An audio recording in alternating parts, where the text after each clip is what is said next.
bersinergi untuk kekuatan NU Muhammadiyah ini menjadi kekuatan yang solid, dan sekarang kita akui ya kekuatan ormas terbesar di Indonesia ya NU Muhammadiyah.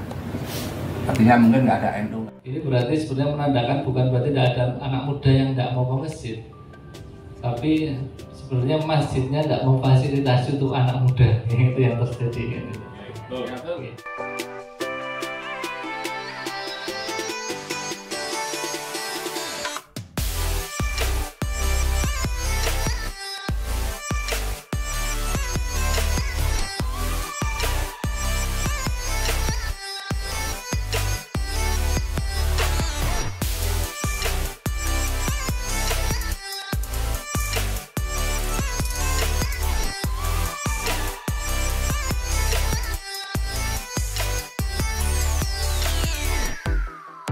Imam pertama Ustadz Lutfan, gajinya 3,5 juta, UMR di sini baru 800 waktu itu. Nah sekarang imam kedua Ustadz Mufti, tadi yang imamin Luhur, itu dari Lombok. Saya perjuangkan supaya mau menetap di sini, saya carikan istri di sini, digaji di sini, carikan motor, kita berangkatkan umroh. Akhirnya dia memutuskan pindah kakak dari Lombok dan sekarang menetap di sini. Media Masjid Raya Al-Falah ini yang ngurusi konten-konten nanti. Di belakang kita dikasih tempat tinggal, kita 24 jam juga dikasih wifi, jadi kita nggak kebingungan ketika kuota kita habis. Kontainer di depan putih yang kontainer agak panjang itu kantor teman-teman media, di situ full AC. Full AC salah satunya. Dengan sedekah barcode itu ada. Jadi kita mempersiapkan rekening masjid itu ada 4. Ada rekening khusus untuk anak yatim, ada rekening khusus untuk pembangunan, ada rekening.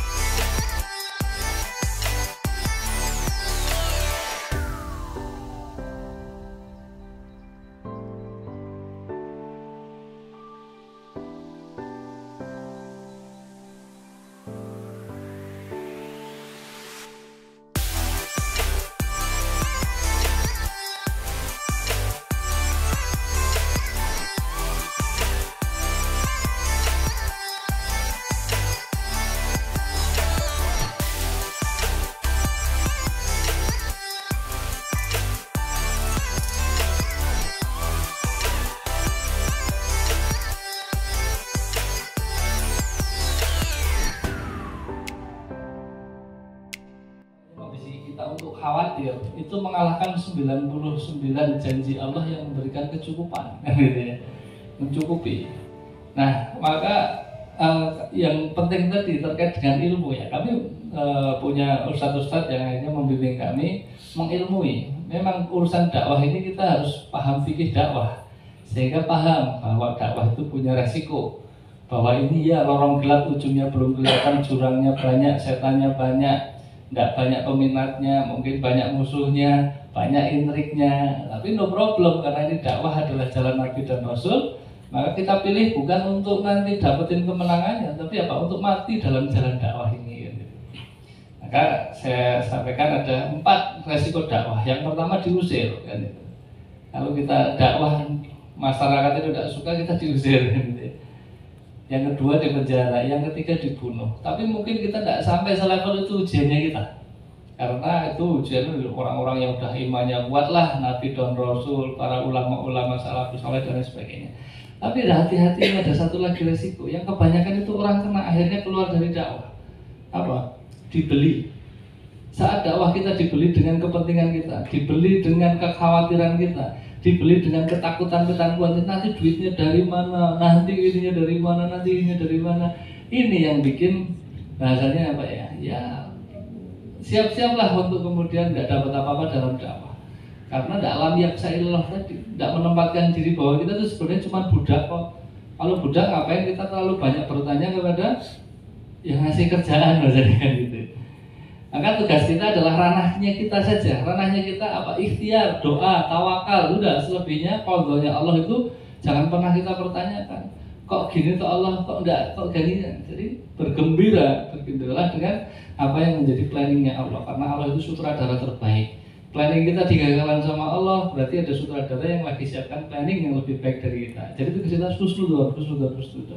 Sehingga tantangan apapun kita, kekhawatiran, tadi ujian lah ini, ditinggalkan teman, mungkin ada ngomongin radikal, ini ngapain sih ngurusin dan sebagainya, itu adalah bagian lagi Allah uji kita agar kita tadi benar-benar kita lam yaksa ilallah atau dibeli dengan ujian-ujian tadi. Nah, maka kalau kami kemudian memaknai la yukallifullahu nafsan illa wus'aha, ya sudah tenang. Karena meyakini apa? Bahwa Allah itu pasti tolong hambanya selama kita tolong agamanya Allah. Kita ngurus bisnis akan diuji juga, ujiannya 100% sesuai dengan level kita. Ngurusi keluarga, ngurusin bisnis, ngurusin kerjaan juga diuji juga kan sama Allah kan, nggak lepas dari ujian.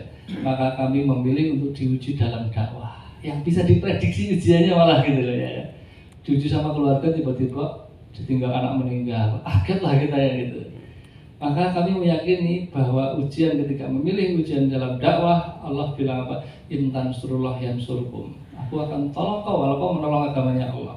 Maka yang kami rasakan di sini adalah ketika menolong agamanya Allah, mungkin kita bisnisnya biasa-biasa saja, Allah yang datangkan malaikat untuk beli. Mungkin kita tidak bisa ngomongin anak istri kita untuk soleh dan soleha, anak kita mungkin tidak punya dalil. Tapi karena wasilah kita menolong agamanya Allah, kita dibikinlah anaknya menjadi anak soleh, anak soleha, istrinya bisa menjadi taat dan sebagainya.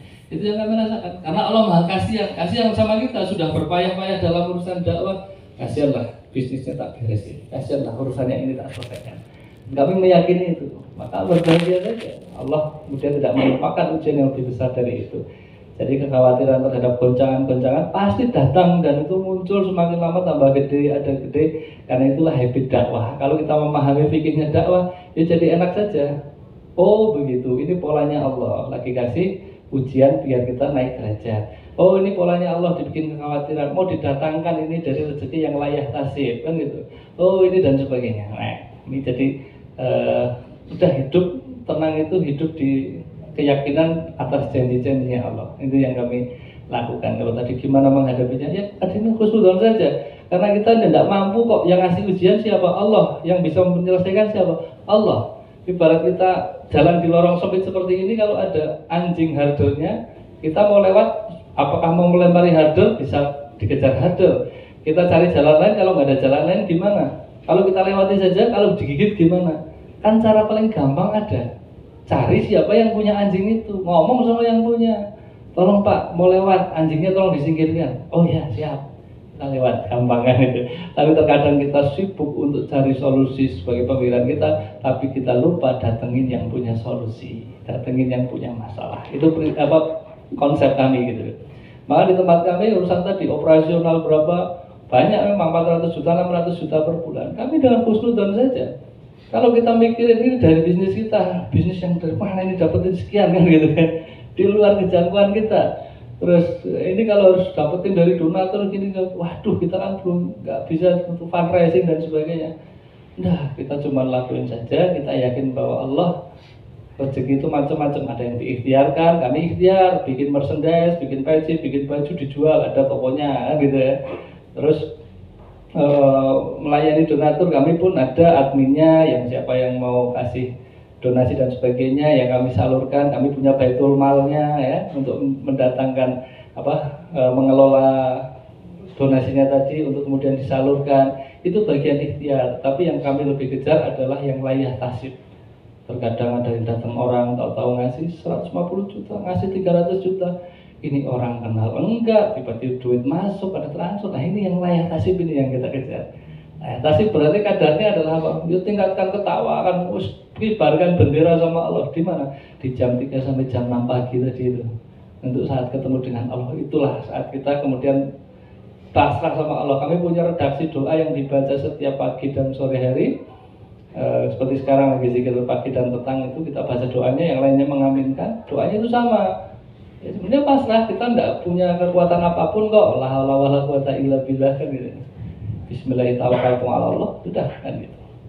Jadi kita makanya saya bilang tadi, kemakmuran masjid itu 95% masalah mindset. Teknis itu cuma 5%. Karena yang datangin hasil itu bukan teknis. Banyak teknis yang cuma asal niru, misalnya Joko Karyan lakuin ini, Al-Falah lakuin ini, kita lakuin ini, ditiru di sana, belum tentu dapat hasil yang sama kok. Hasilnya itu kalaupun sama atau lebih besar atau tidak ada hasilnya, itu adalah ujian datang dari Allah. Parameternya apa? Kita sabar dan istiqomah enggak untuk terus ngelakuin kerja dakwah ini kan gitu. Nah, terus apalagi tadi pertanyaan? Peran pemerintah. Ya selama ini kami bicara kemakmuran masjid bukan pengen masjid itu dimakmurkan atau dikontribusikan sama yang lain, tapi masjid datang untuk berkontribusi. Termasuk kami pertama bangun masjid, kami datangin RT, RW, Duku, Lurah, Camat untuk bertanya, Pak, kira-kira punya program apa yang untuk masyarakat Bapak yang belum bisa terlaksana, yang bisa kami bantu lewat masjid. Wah, baru kita diskusi banyak. Alhasil mereka nggak kasih duit. Mereka kadang-kadang mau kampanye jadi lurah, kita bikin pasar, kalau lurahnya datang ke sini cuma gini-gini doang, padahal modalnya dari kita dan sebagainya. Ya buat kita nggak apa-apa, kami nggak ada keinginan juga untuk nyalon-nyalon kayak gitu ya. Tapi apa hasil sekarang kami dulu kami cuma difasilitasi ya enggak, kalau kita izin setiap bulan kan kita selalu kasih ini kegiatannya apa aja gitu. Bisa selalu dikasih izin, apalagi dulu pas zamannya Covid di mana masjid-masjid ditutup, kami justru muncul pas saat pandemi dan ngumpulin orang tidak pernah dilarang. Karena bermanfaatan tadi. Masyarakat itu tidak mau tahu kita punya agenda apa, tapi masyarakat tahunya kamu manfaatnya apa buat saya. Sesimpel itu kan masyarakat. Maka program kami pintu masuknya adalah silaturahmi dan beri manfaat. Alhasil apa? Camat ganti, camatnya malah datang ke sini. Memperkenalkan diri. Ini sebuah kemuliaan yang Allah berikan. Kapolsek ganti, malah memperkenalkan diri. Kami anak kemarin sore baru ngurus ini, kok kayak malah sudah. Nah, mereka apresiasinya lebih ke situ. Tapi kalau secara dana, secara ini paling ya cuman kami dipanggil untuk penataran Pancasila gitu aja di kecamatan gitu aja sudah. Selebihnya enggak, mereka mengapresiasinya lebih banyak ya misalnya kita bikin acara, mereka kita undang datang sambutan ini gitu. Kalau dana dan ini selama ini belum pernah kami. Begitu? Terakhir tadi Mas Nanang. Oh profil ya, masya Allah ya. Jadi saya basicnya pengusaha, Ustaz. Jadi tempat ini sebenarnya toko tadinya, terus saya wakafkan jadi masjid. Pun saya sekarang bisnisnya masih ada di belakang sana, bisnis tas sebenarnya. Kalau browsing itu rumah warna itu bisnis saya. Ada tokonya juga di situ. Jadi ya berawal dari dulu saya bikin event namanya Muslim United. Saya hijrah ya baru 6 tahunan lah. Terus kemudian pandemi tidak bisa bikin event lagi, akhirnya bikin masjid. Tapi bukan bangun masjid, memfungsikan yang tadinya bukan masjid kita jadikan masjid gitu. Itu saja. Dan ya diarahkan para ustadz untuk begini, saya ngikutin arahannya aja.